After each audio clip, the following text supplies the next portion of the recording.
All right, we're here for another video. David Havasi and Zach Shahan. We're going to do a full self-driving drive again, our weekly drive, or go a different route, see how it handles it.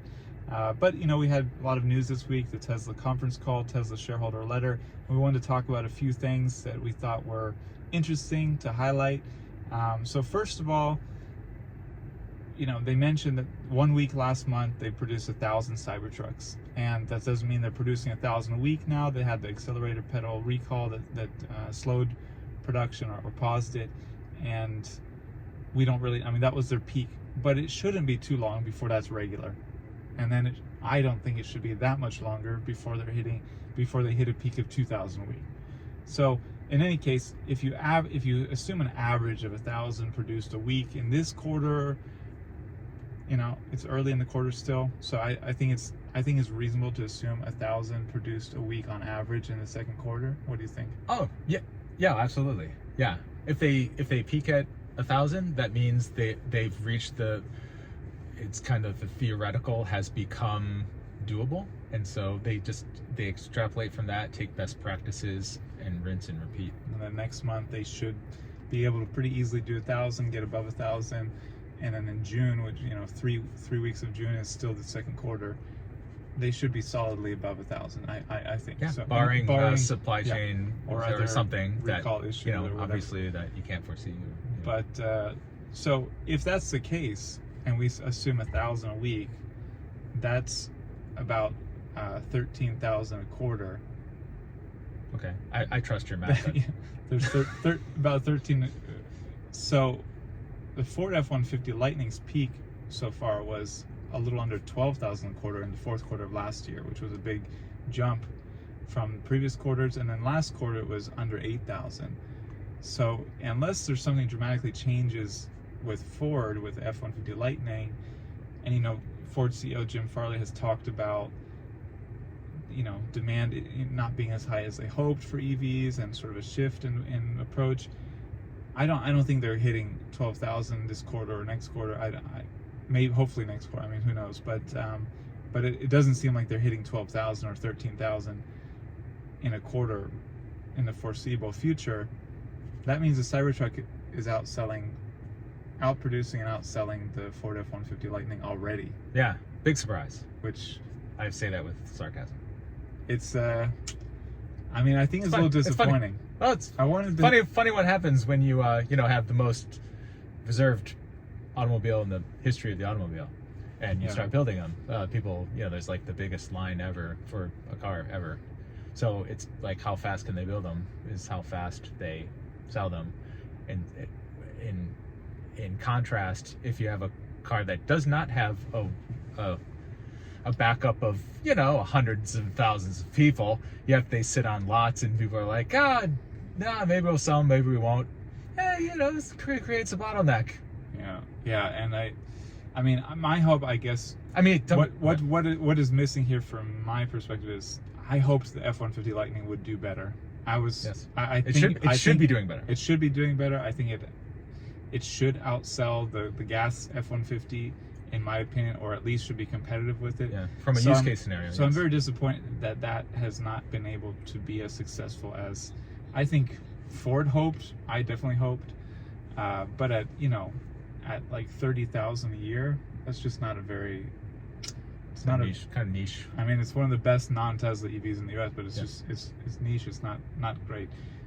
So already any kind of talk of the F-150 Lightning or the Rivian R1T, which sells a lot lower than that even, being like a big competitor or beating the Cybertruck, I mean, I think you have to put any of that talk to bed at this point, because the Cybertruck is already above them or well above them, and I mean, presumably.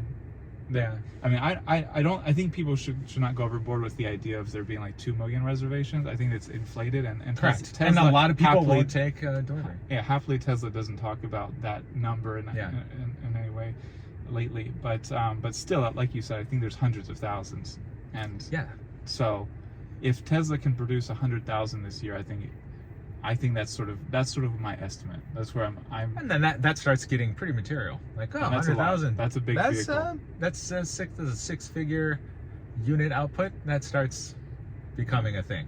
Yeah, and for the books. Where it goes beyond that, I don't know. But yeah, any other thoughts on that, or the F-150 Lightning, the Rivian R1T? I mean, they can clearly increase, demand can increase for them, and they can do, but at the moment they're far below the Cybertruck.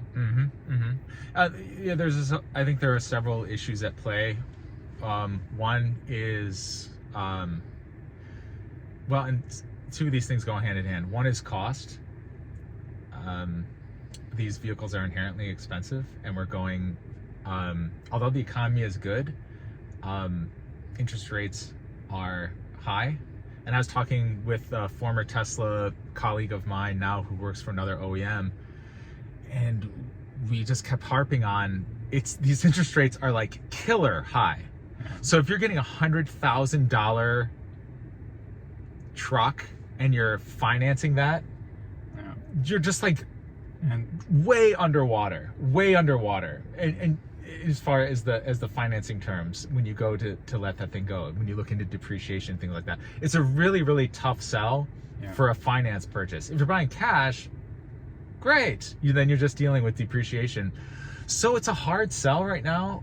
For that. And if you're buying cash, it's probably a good time because there's price cuts, discounts because of the interest rate being high. So correct. So yeah, they're trying to triage that. If the interest rate cash purchase rates drop, it won't be long before prices go up again, because again, automakers will be able to sell more at lower. But that's a chicken and the egg thing, because if you're not selling, then you have to drop price. So but I think it sort of depends on your situation. But if you're flexible with when you buy, and you are planning to, finance it and you don't have other money, or you want to put your money elsewhere, it seems like a lot of people be waiting. And it seems like in this vehicle class, a lot of people would be waiting. With the Cybertruck, it's a brand new cult vehicle. Obviously, as soon as they're available, they're going to be sold. There's a lot of people it's the car of the moment. Yes, there's not a cult following for the F-150 Lightning. There's people who like it, who prefer it, who understand its value. Yeah, but there's a cult following for the F-150 as a vehicle. Yeah. But not the Lightning, which is really interesting, because Ford was kind of banking on the kind of almost cult-like loyalty, and for good reason, because the F-150 truck. I thought they were underestimating the demand. Well, I was very wrong. Well, here's the thing. Well, let me just a Rivian. As far as Rivian, the pickup truck's cool. It's an adventure vehicle. Everyone wants the R1S. If you want a Rivian, you go R1S. It's just way more functional. You got the third row. You have inside storage. For the type of people buying a Rivian. Yeah. I mean, for people who want. Correct. Yeah. Yeah. They were like, oh, 4-wheel drive, awesome lifestyle vehicle. Do you want a pickup or do you want an SUV? Nah, SUV is probably going to be a little bit more functional. But they're still just struggling being a young automotive startup. It's where Tesla was with the Model S and Model X. Oh, definitely. People are thinking like, oh, where's the closest service center? How do I charge this thing? Where's the network? Will it be around next year? Yeah. So these objections coming up that comes with the new automaker. It's the things that Tesla dealt with for years and kind of still does, and amazingly in some areas. Exactly. It still does, despite having mass market vehicles, but it did even through all the Model S, Model X period, and it didn't even have, Rivian has Tesla to compete with and other EVs to compete with. So I think it's admirable what Rivian is doing, but they're not close to Cybertruck or Tesla level of demand. But let's jump from that. Although the R1S is outselling the Model X. I have to give props for that. Oh, wow. Is. Okay, well that's an interesting story. So that I could jump on that one. Yeah. So I mean, that's gotta give him some props there. Yeah. But anyway, on the topic, before we close out on it, another thing is Ford dealerships. They don't know how to sell electric cars. They don't want to sell electric cars, and I could see internally they're trying to get. I always go to the job sites for these companies because I want to see what jobs are they creating, what do they think needs to be done. And there's this role, and I forget the title, but it's somebody going to the dealerships and trying to teach them how to sell electric cars. We tried to we tried to create this service and offer it at Oh, you did? Cleantechnica as a consultancy. Oh, yeah, you as told an, me about that. yeah, we worked on doing it. With a couple of times with different partner organizations, or it's too. It seems. It's a hard. It seems like okay, if you could just get into the dealers and train them. But it's not that easy. It's a complicated, decentralized network of and it's a complicated cultural issue.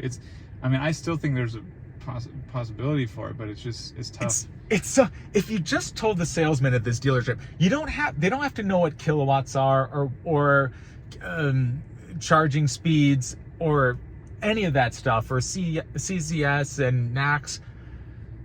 Just at a fundamental level, park 2 F-150s next to each other. One runs on gas and one is electric. And then you tell the customer, this one is 8 times more efficient than that one. This one, the climate control is always perfect when you get in it. This one is a third the price of fuel than this one. This one has more cargo than this one. This one is quieter than this one, smoother than this one, has safer than this one, easier to maintain than this one. This one, you can charge it at home every day for much less than going to the gas station. That's what I mean. Anyway, it's a third the price of gas. You charge it at home, you never go to a gas station again. It's cheaper. And then, one thing after another, and like you always said, first ask them what do they care about. Because that's what you used to do. Yeah, that's superlative approach. What do you care about a lot? And then when they tell you, you say, okay, that's where you start your kind of arguments for it. But in any case, the dealer sales approach. Yeah, so that's that with the Cybertruck. Okay, they cut it out on this. I think it's really one of the more positive news updates of the quarter. But yeah, so the other big one, of course, the bigger one is the Tiny Y Tiny 3. Yeah. It's a fascinating. It's a bit of a shift. One of our writers, Paul Foss, he coined the Tiny Y Tiny 3. Tiny Y. Because I originally coined the term Model 2 as a joke because you coined it? I coined it as a joke. And it took off? Yeah, because the joke was because it's smaller than the Model 3, but it was never supposed to be the Model 3, it's supposed to be the Model E, so there was no basis for saying it should be called the Model 2. But I used it as a joke for a bit, and then it started building, and then everybody started calling it the Model 2. Oh man! And I knew it was never going to be the Model. Trendsetter over here. I knew it would never be the Model 2, but then people get irritated. It's not going to be the Model 2. It's like, yeah, of course it's not. But we don't have a name. You can call it a ham sandwich. Anyway, it doesn't matter. I started Nobody knows the name. I shifted to using Model C because I think it's more likely. Model C for a compact car. But anyway, it's still, we don't know the name, what it would be. And I like that Paul just came out with a ridiculous name, Tiny 3, Tiny Y. I love that. And it's something that we can use that hopefully no one's going to think we think would actually be called that. But it reminds me of that SNL skit, Tiny Elvis. Hey, Tiny E. He's like Elvis, but he's tiny. I don't know. It's really hilarious. I don't know. But anyway, so the news update, is there was this report from Reuters that Tesla killed its affordable car program, and it wasn't going to produce this affordable Tesla that it had been talking about for about a year or two. And Elon denied the report, but didn't give details. And I think, reading between the lines of what they've given us as updates, they've changed a few things. Mm-hmm. And I think they sort of did kill the project that was going to be like a completely new, affordable Tesla with a completely new platform, because the update we got this week is that they will produce a variety of new models, including cheaper ones, using some of a new platform, some of the existing platform, and they would do it on existing product. They can do it on existing production lines. They don't need new production lines or new factories. That's different from what they talked about before. They were very careful about specifically saying the unboxing manufacturing technique is not going to be a part of this. Like you said, it'll be part of the existing lines, but saying the unboxing process will be a part of Robotaxi. So they really want it, right? Did you hear that the same? I missed that. So, and maybe listen to it back a little further. What that means by unboxing? Yeah, the unboxing is basically, from my understanding, is this modular way of constructing. So instead of taking a chassis and rolling it down an assembly line, then people walk up to it and put on a door, and they just stop putting parts on it. Like modular parts of the car are assembled in like these sub nodes, and then they all converge into one unit, which apparently is a very efficient way of putting something together, and cuts down on floor space, and it ups speed, it ups efficiency, it lowers cost, it lowers parts, all the good stuff that you want. I think they're going to take technologies that used in Cybertruck, like the redundant the Ethernet, or the sharing the data between the car, the wiring, the reducing of wiring, the casting thing, some of the casting technology and things like that, and start incorporating that into 3 and Y. Yeah, I agree. They sort of update all the models, and and a new platform will be creating new models, but the Model 3, Model Y will also shift. Correct. They'll start incorporating these things, because as you know, Tesla's never stagnant. They're always their manufacturing process is always in flux in the name of manufacturing efficiency. So all cars almost weekly, there's like these little changes. What I'm really excited about, I wonder if we're going to see Project Juniper Model Y much sooner. Well, that's what I was. One other thing I almost put in this to talk about was, I'm sort of hoping we see it this year. That would be so awesome. Because I feel like you need the updated model. Now that there's the updated Model 3 you see everywhere, it's weird to see an old style Model Y. Well, and all the tech. No new Model Y. I just think they can't mention it, of course, because that will hurt the Osborne. Correct. I hope the lesson they've learned, and maybe there's things that I don't understand that from as far as supply chain and things like that, but they should update.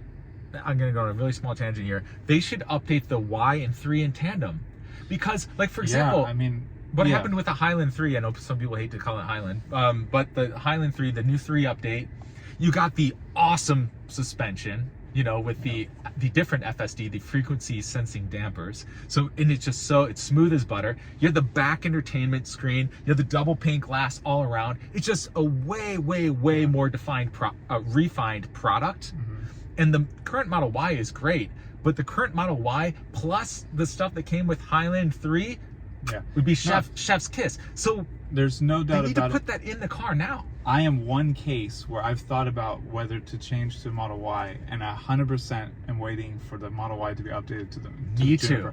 And Me too. I would love right now to consider it as an option, but it's not an option. So my options are an old style Model Y, which, as you said, great car, but it's the same as my Model 3 more or less, or new Model 3. But there's no need to ramble about it. It's clear. The point is clear. What you're how describing many people is are waiting? Osborne effect. How many people? Osborne effect. So even if they don't say it's coming whenever, there's people who are going to buy whatever's on the market because Correct. they're not following. They Correct. don't care.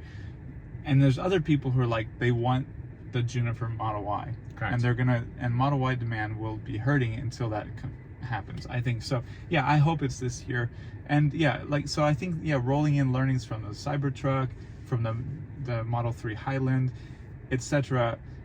I think the tiny Y, the new platform is really more of a let's throw all this good stuff together and have shared production lines for a variety of models that just have small differences, that can be done on sort of sidelines. And I think that comes across as just a very intelligent way to go. Cut costs, make changes sooner, roll out new products sooner. I think it solves a lot of issues really well. I don't know how much it was created from the pressure of lower demand than they wanted, lower sales, like sort of this 6-month period where they've had to cut prices, offer features, spam owners, and all this stuff because they need to move product. I don't know how much it was from the pressure of that, or it was from trying to go the other route, completely new line, completely new everything, and realizing that just wasn't the smarter route. So who knows behind the scenes, but I think it is confirmed that they sort of killed that sort of original idea, and the kind of work that Reuters reported was killed. They had correct. Yeah, it's like the Project N, and there's a number after it, whatever it was. Had you ever seen these before that report? These code names? I had personally never- didn't. No, No. I don't think they were out. I've never seen them before. I've never seen them, but it's interesting because it turns out, Reuters, Yeah. it turns out they weren't technically wrong. I don't think they were very wrong. I think No, because the project was Yeah. the project as it existed ended, Yes. Yeah. or at least it was modified to an extent that it was no longer the project it was. So it kind of moved around a little bit. So they weren't technically wrong. I think the way they painted it, which was I think the headline was maybe kind of that a they- bit slanderous, and I think that's what set off. Yeah. Elon was, and I get that because when people say stuff that's not quite accurate about Tesla, and I know, I happen to know better. It's for me, it's like they're making fun of my kid. You know? So I'm and like, even- well, let me tell you something, pal. You And know? even that, like, even if they got it right, I don't think he likes when that kind of stuff is leaked out. I mean, when Oh yeah, and- you and- can't be thrilled when somebody And there's leaks something about a two product things program. about the way they talked about it on the call and did not include it in the letter. So he mentioned it real briefly at the beginning, and then as you said, like later in the call when someone asked about it, he was like, "We already said what we wanted to say about that." He was not. He's normally happy to talk and ramble and explain a lot. He was very short about it. They didn't mention it in the letter, so it makes me think one of two things, or maybe both. One is it was more of a forced change, and they don't really want to admit all of why they changed, like all of what drove the change in process after they talked about it for a couple of years, and or they didn't want he didn't want it to say like Reuters was right. Reuters was right. We killed this. So they don't want to dwell. He don't want to answer questions about. They want to be like semantically ambiguous, kind of. Yeah, but whatever the reasoning and whatever drove it, I think it's a big plus. I think it will create. It sounds like they should come out with new models more frequently, like other automakers do, and more cheaply than they would have in a different approach. So that's my final take on it. I think there's that funny. I don't know how funny it is, but there's that thing going around online where you're like, what if the $25,000 car was just the Model 3 and they just keep dropping the price? It's like keep reducing and keep reducing. You're like, you get a Model 3 for like $120 a month lease or something. It did cross my mind, like if they could cut the cost of the Model 3 enough and make small changes. That's the $2,500 car. But no, I think I don't know. Or $25,000. I don't think a small car is going to be a big seller in the U.S. I don't think a smaller Tesla, cheaper Tesla. Most automakers don't even provide them. Some people definitely want them. A lot of our readers definitely want them. Yeah, and a world car. But as a world Europe car and China, in Europe, in South America, in Asia, this will be a big seller. Really important. Yeah. And then you always have the nicer, of course, the Model S and Model X are like the premium, expensive Tesla if you really have money, but the Model 3 and Model Y should sort of be that car as well. Like it should be you have a smaller, cheaper Tesla, and then the Model 3 and Model Y are the big sellers that are a little bit better. You brought up a good point. You notice when he said oh, go ahead. Sorry. That's it. Just, it's a little more expensive, a little better, a little bigger, and you get a lot more. So those will end up still being the big sellers. Yeah, and I'm going to extrapolate here. I think they said they're going to use existing lines to make a cheaper vehicle. I think all of our focus is on 3 and Y. But what if they're using S and X lines? What if they, I'm just kicking the old peanut around here. What if they make on the X platform like a minivan? Oh, yeah. But like a cheaper, but so it's, you don't have the Falcon Wing doors. Stick with that 3 and Y line. Listen, the Falcon Wing doors are 2 super advanced, super expensive robot arms that they put on every freaking car. Imagine if you shed that. And you shed the second largest windshield in the auto industry, second only probably to Cybertruck, if somebody can correct me if that, but I think that's probably the case. What if you just made it more conventional? You took a Model X, made it way, way more conventional. Yeah, I mean, maybe sliding doors, made it a 3rd row, 7-seater, dialed it way down, but gave it range, and you make a Tesla electric minivan. Yeah. Which is the Matrix segment. They need to because another big critique of Tesla was that their portfolio isn't broad enough. Yeah. You know, it's like, oh, you have all these cars, they haven't changed in a while. But if they could take the platform, like the Model X, because they said they're going to use existing lines, they're going to incorporate cheaper manufacturing techniques. They didn't say the existing 3 and Y lines. They said existing lines. Yeah, I'm I don't sticking know. with 3 and Y just because they have, you know, bigger supply chain and all that for the. But I mean, a delivery they could van, take it, but they a delivery van as well is one that, you know, they talked about making. Oh, sure. I mean, that you would need a bigger platform like the Model or X. a cheap an SUV like a EV9 kind of third row electric SUV, but for like 55,000. Well, we'll return to this. Right now, we're supposed to do a quick. That's full the story, self-driving man. That's drive. the story, bro. I'm calling it now. I think it's. I'm calling it now. I still think it's more likely to be on 3 and Y line just for the scale. They didn't say it. Scale and flexibility. They said on the current line.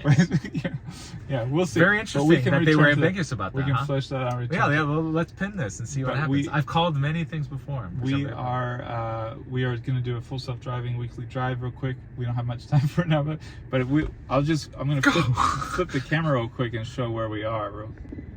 Look where we are. So we are actually at brand new. Where are we, Zach? Wow! The brand new Tesla service center and store that just opened here in Sarasota, Florida. Huge, actually. It doesn't look maybe huge from this camera view, but it's pretty huge. It goes way back. Yeah, there's Cybertruck in the window on the side by the highway, but yeah, it's just open. So. See that signature Model S there? That's kind of fun. Yeah, that's fun. I think it was like 550 or something. Yeah, VIN 550. He has like 111,000 miles on or something. So one of the first few hundred Teslas ever created. There we go. Very nice. We are rolling. All right. So we're gonna do a full self-driving test again here, different route, going through a parking lot and a construction area, and we'll see what happens. You got a good view there? Yeah, okay, I put on widescreen. We're in the parking lot of the new Tesla service center and store, and I'm gonna activate it from here. Away we go. All right, pulling out of the parking spot, which I don't know, have we done that yet? Oh, where's it going? Well, this isn't on any map, too. Oh my. Oh, wow. But where actually do you exit Houston, here? Oh, the exit is over there, I think. Oh, so maybe it knows more than us. Yeah. Or maybe it actually probably doesn't have a clue where it is. It's just trying to find an exit. Yeah, this is not on any map yet. So this is funny. Notice that the parking lot's not on the map. So yeah, because this is a brand new store and service center and parking lot. So should we wait and see if it finds the exit? I mean, it's basically doing what a human would do, I guess, where they're like, how do I get out of here? Driving around looking for an exit. Because I didn't know how to get in here, to be honest, when we first. No, this is a brand new facility, people. This is like literally like the first day it's open. And I was looking about getting out, and I was like, oh, you don't get out where you got in. You have to come over here to get out. So it actually finds. Let's see if it finds it. I mean, it should find it. It's right wow, there. that was actually pretty impressive. It found the exit from a brand new parking lot. Pretty impressive. That's very impressive. Yeah. I mean, because it sort of just has to drive around, and it either, I don't know, it got lucky or it was very quick to figure it out. Because I think where we're gonna drive now is where I thought you would exit, because that's where we entered. Uh-huh. All right, nice exit here. You can see, I was changing lanes. That's interesting. That right there is where we entered. Oh, that's where you entered. See, I entered where this left, actually. Oh, you can exit there, actually. So, yeah. So they could. I'm sure they're both. They could have exited there. But where this car just now exited, that's where I entered when I came here. Oh, okay. So we're in the parking lot, kind of the service road parking lot of the mall. Mall's here to the left. You can see it there, kind of in there, and then we're kind of. Yeah. So there's a big construction. Oh my! Oh Lord! Oh Lord! Oh my goodness! What the heck? Oh my God! This thing took a huge shit. Sorry. Yeah, that's what I was. Sorry. When I what I did. Okay, you ready? Okay, and we're back. Sorry, our gimbal kind of ran out. All right, we're back. All right, here we go. And we're back. Okay, our gimbal battery died, so we just pulled off for a moment to reconfigure the camera setup, and so I'm gonna turn full self-driving back on. But it was driving nicely along this road, so I just want to this parking road. So I just want to put it back on basically where I turned it off. So we're back going through the parking lot, and there's a big construction. I'm gonna speed it up a little bit. I mean, oh yeah, this is what I was saying. So there's some construction coming up here. You see that? yeah. So there's a big moat marine aquarium there's been one by off near the water Island, for a long yeah. time, for decades. But they're building a new. These cones. Can you go full screen on the visualization? See what it's seeing. Yeah. So it's interesting. Not showing the cones, but it's obviously kind of figuring out. Oh, there's a light here. I see. Wow, look at that. It's like a makeshift light. Yeah, interesting, huh? I've never seen. Interesting. I don't think I've ever seen that before. Now that's a corner case. Yeah, so this is a good corner case. Maybe that's why maybe this is what the Tesla service guy was telling us to go this way for an interesting edge case. So we're stopped at a temporary light that is just like on a trailer. Yeah. You can see that there. Very interesting. It's the Moat Marine, the new aquarium going up. Very exciting. Yeah. Really. Can't wait to check that out. Okay, so here we're going. We're going through. So barrels. We've got the the normal.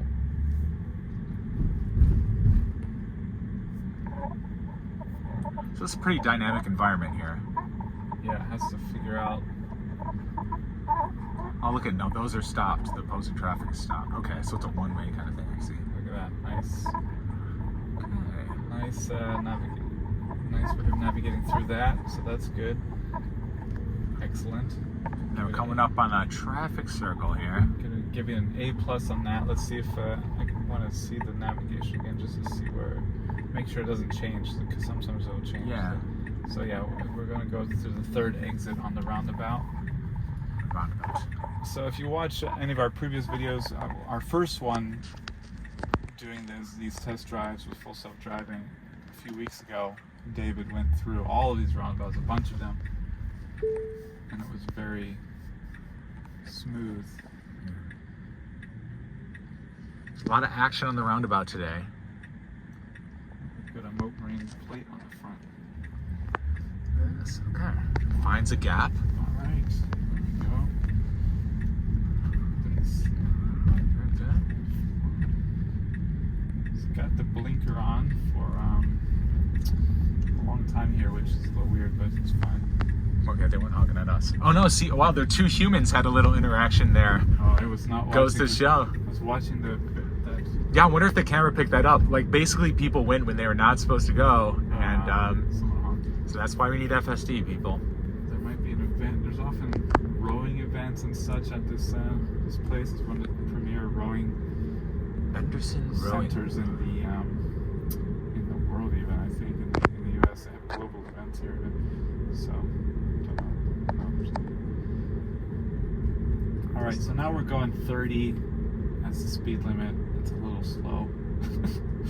So I'm gonna pump it up to 35. Oh yeah, you got some rowers down there right now. Yeah. Beautiful Benderson Rowing Park here in Sarasota. There's the Moat Marine Laboratory there. Do a little sightseeing as we go here. This is what you can do in FSD. Got a lot of rowers here, so probably there's some pedestrians that know what they're doing back there. Oh yeah. You never been in a roundabout? Welcome to the You mall. bumpkin? Oh, look at all the coaches. Yeah. Bunch of coaches for people. All right. No, it's not This yet. guy's gonna stick it out. That's cool. Kind of took it with caution. It That's was nice. good because the car really sped to the exit there, and the car paused a little bit, slowed down a little bit, but it did not brake hard. So I'm really happy with that. Again, that's an A+ reaction in my opinion. We're gonna start grading these with letters. Got some A+. You know what you are, Zach? over there. D+. No, you're not. You're an A+ in my book. What am I getting a D+ for? I have a list. I've compiled a list My, jeez. of shortcomings. I'm just kidding, Zach. You're solid gold. Teardrop. So we have just navigated it to this. I just want to go around this lake area basically. So there's going to be a small road, but I need to add a stop now to get back to where we came from.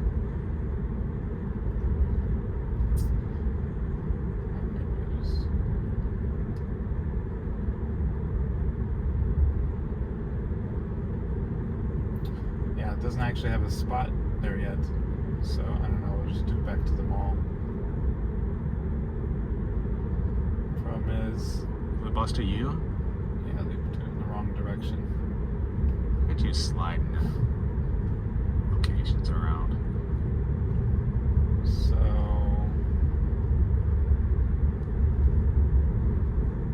but I don't really want to go back the same way. Might have to stop it once we get to this spot and navigate a different way.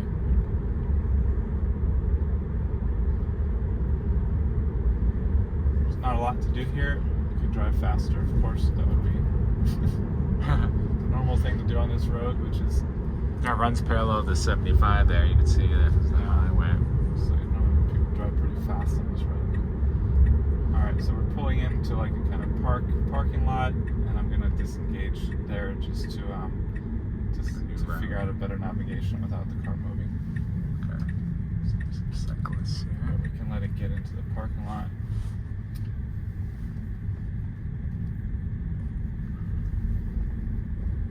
It's amazing just how smooth it has gotten. Yeah, it's just so smooth and natural. I mean, it's more smooth and natural than most drivers, I would say. Yeah. The downside in where I drive now is that there's a lot of potholes, and you really have to go out of your way to avoid them. Yeah. And it's not willing to do that yet. And yeah, that'll be like the next thing. Or even like in general, because you have to cross the middle lane marking to avoid them. And then there's also, I go through 3 school zones twice a day, and it doesn't respond to school Yeah, zones. but that's the thing. That's coming, obviously, right? I mean, it's going to start reading signs and interpreting signs. You got to think. Yeah, for sure. I just don't know why it's not doing that yet, because it's yeah, it's a pretty critical thing. It's a really important thing. You get double the speeding fine for going through a school zone with. So it's just pulling up here, and I had now it says okay, we're gonna move on now. Well, actually, it'd be interesting to see how it plans to turn around, because it wants to turn around here. Let's see how it handles this, actually. Okay, now it's going the way I wanted. Oh, nice. Well, that worked out. So I don't have to stop. I had a cool edge case where there was a speed bump, but the shadow, I knew the speed bump was there, but there's the shadow of a tree that was perfectly camouflaging it from a visual standpoint. Yeah. But then there were signs saying there's a speed bump there. Now the car was not yet reading the signs and going like, oh, even though I can't visually see the speed bump, right. there's 2 signs saying speed bump coming. This is a speed bump. And so it was on Terra Boulevard. You know, right? I don't know if you know that section where it's all the S turns on Terra Boulevard there in the Terra Preserve. But anyway, so I had to, I had to disengage. I was with my father-in-law showing him how cool FSD is, and then of course I have to disengage.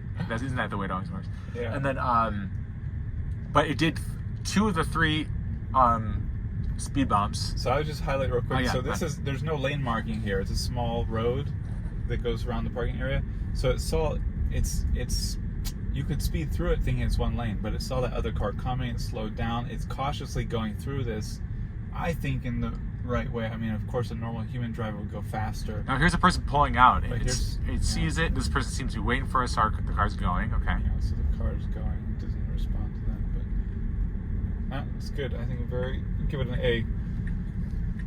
Oh, an A. You're going with the letter A grades. minus. I mean, there's no reason Like to the go letter minus. grades. I think the letter grades are really kind of an illusion for. I think it's a fallacy of our education system. Oh yeah. So keep going with it. So yeah, do you want to continue? I just wanted to highlight that while it was visible. Yeah. What was going on here, and it's still the same road where there's no center lane marking. Yeah. It's a 2-way street. It's narrow. We used to do test drives through here and just rip through here. There's a car coming. We'll see how to. So we sort of need to move, to the right as much as possible, which it does perfectly. Yeah, this is almost like a utility road back here. Yeah, it's a funny little road between parking lots for the park and a couple of major streets. Yeah, we used to absolutely. We used to do for Tesla, do test drives back here and just rip. Did you want to? Was there anything to continue with that story? Or? Oh, with the speed bump. Yeah. Well, just the idea that will have to be the next thing in the logic tree of the system, where it says, "Oh, what are these signs saying I should look out for?" You know what I mean? And then incorporating that into the behavior. So, oh, you can't see the speed bump because it's the way the shadows are casting on the trees, but there are 2 signs telling me exactly where it is, so I should behave accordingly. You know, like, so it'll have to develop that logic. You definitely need to know how to read signs. Correct. Like that. School zones, signs, things like that. The school zone sign, of course, combined with the flashing yellow light. Yeah. You know, if you're going 35 or 15 or 20 or whatever it is. And even like lane markings, like this is a left turn lane. I've noticed that it'll just like commit to a left turn lane. It's like any human to be like, oh, this is not a lane. This is a left turn lane. So I'm going to get out of it immediately. Right. It'll kind of hang in it too long. My daughter's school is like that. It has a left turn lane that goes for like 1/8 of a mile. And it will like chill in that thing for the entire 1/8 of a mile and then get out at the last moment. I was like, well, that's not what a human would do. A human would be like, oh, I don't need to be in this. Where is it? Oh, it wants to. Oh, that's interesting. The nav is like wanting to do some kind of like. It wants to go back and go the way it came. Oh, that's what it's doing. I see. Want to do. So I'm actually disengaging because I don't want to go back that way. Oh, yeah. So it was going to make a U-turn, go back through the park, and go back to where. But yeah, what you can do is just continue this way, and then it'll reroute. Yeah, once it reroutes, I will turn it back on. Now let's see. I think it will reroute. Should do it pretty soon. Yeah, quickly. Yeah.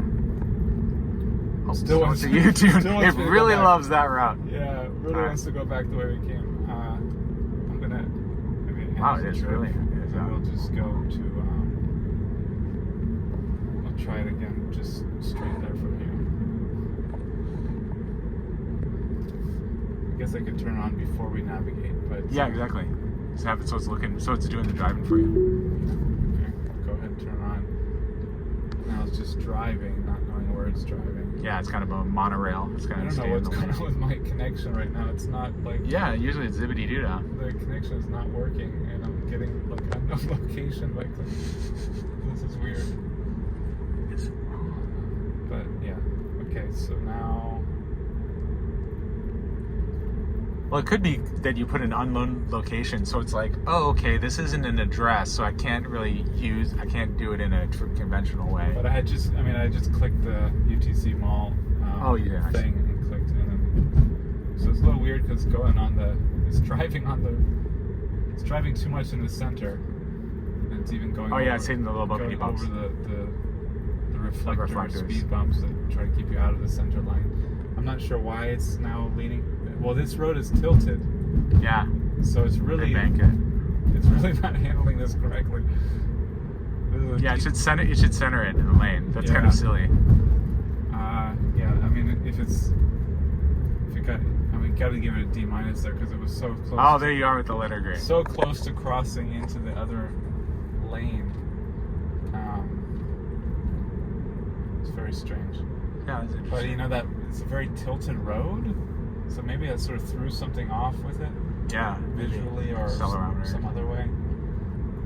Coming up on the hill, see how it handles it. It handles that yellow. The light was around the corner a little bit, but it spotted it early and well and slowed down perfectly. Maybe a little bit. If it was me, I would have taken my foot off the accelerator sooner to use full regen. It had to actually brake there at the end because it didn't only use regen to brake. So I give that a C-. Oh my God.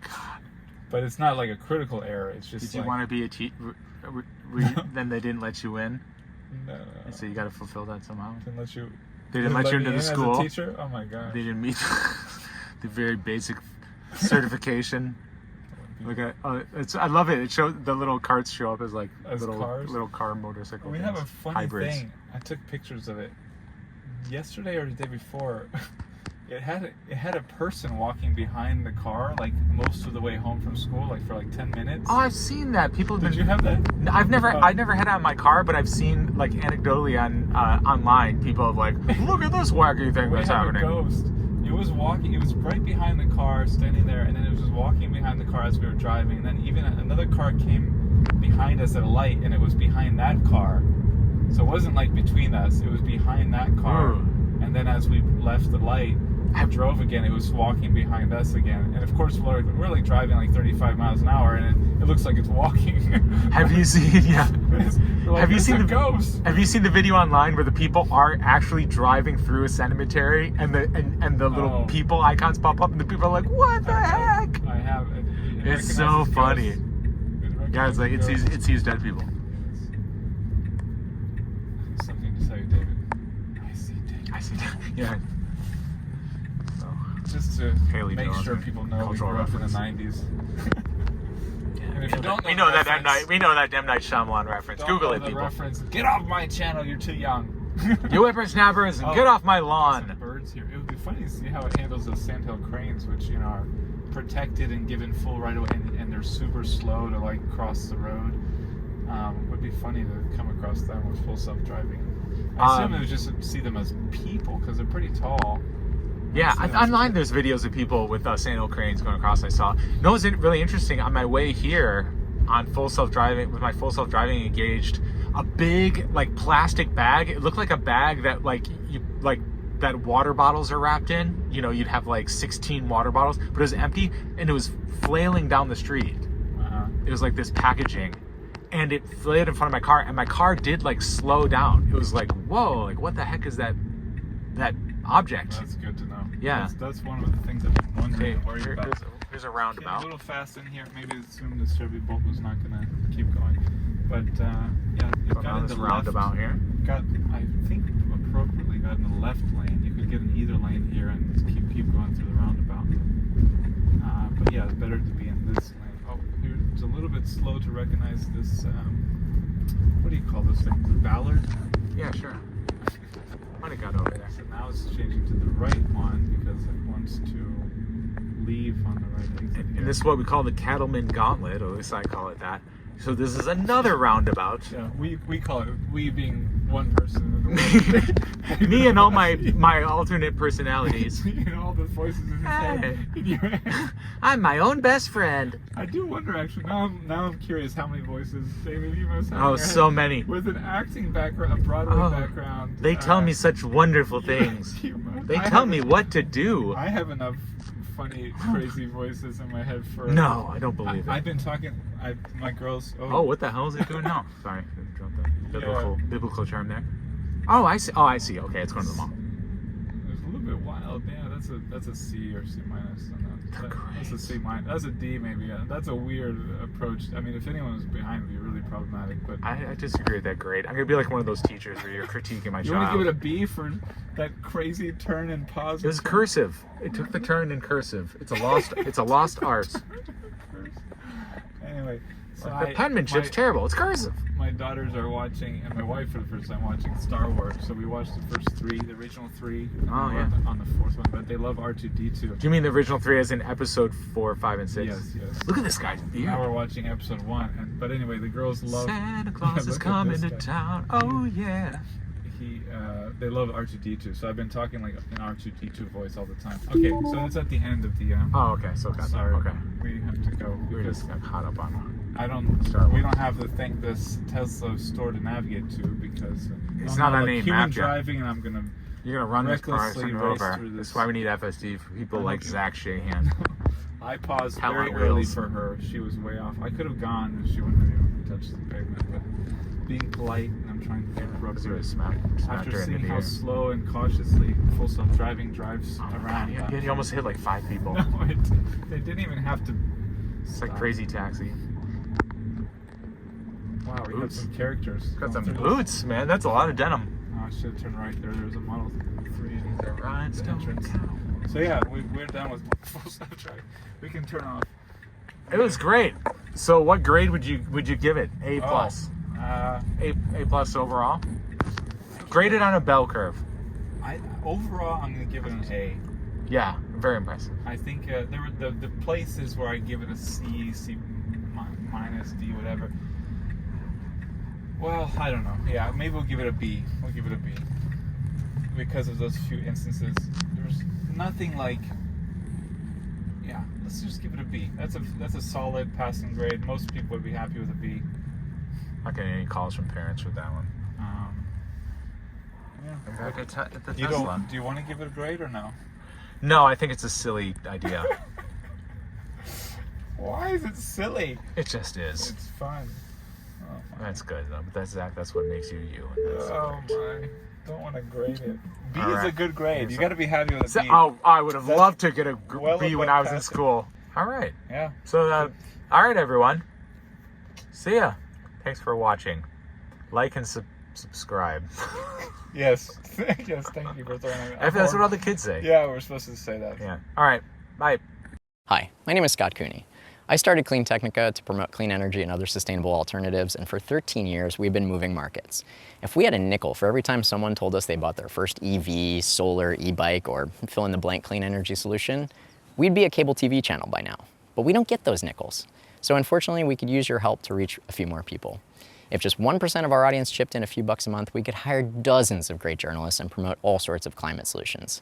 It's easy. Just go to cleantechnica.com/support and sign up with a credit card in seconds. Cancel anytime. But we'll be sending out some cool perks too, so I think you'll want to stick around. With your support, we'll keep leading the charge.